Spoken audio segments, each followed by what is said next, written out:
Қазақ ертегілері абай айтқан 5 асыл іске жақын, 5 дұшпаннан қашық болуға үйретеді. Міне, сол 5 асылдың бірі қанағат. Сөзімнің дәлелі ретінде оны ертегіні қабыл алыңыздар, қадірменді тыңдармандар. Алтын балта. Баяғыда бір кедей болыпты. Бір күні ол көршілес байдың балтасын сұрап алып, отынға барады.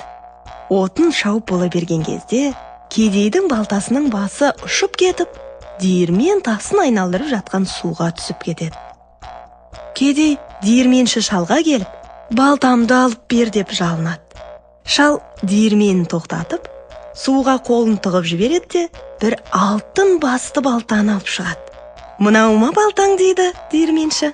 «Жоқ, бұл емес» дейді кедей. Шал суға екінші рет қолын малып жіберіп, күміс басты балтаны алып шығады да, «Мынау ма балтаң?» дейді тағы да кедейге. «Бұл да емес».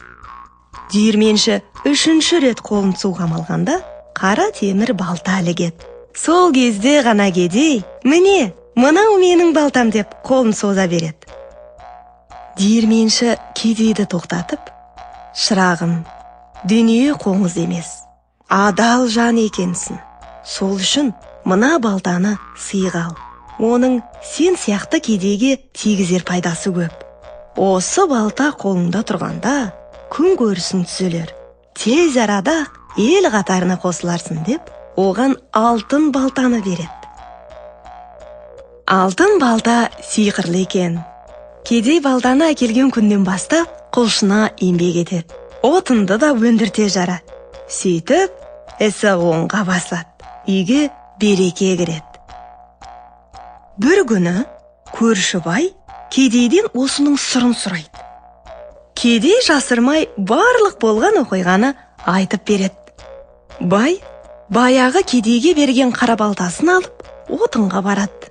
Бара сала, балтасын диірмен суына лақтырып жібереді.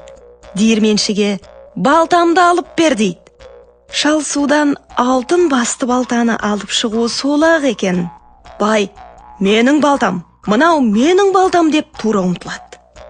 Бірақ диірменші шал оны кеудесінен итеріп тоқтатады. «Қоя тұр, құлқыны тоймаған қу неме. Міне сенің балтаң» деп, байға өзінің темір басты балтасын алып береді. Бай амалы құрып үйіне қайтады. Сол күннен бастап еңбегімен күнелткен кедейді көре алмай, іші құса болған бай шаруасына да жөндеп қарамапты. Тұрмысының да берекесі кетіп, ақырында бай өліп тыныпты.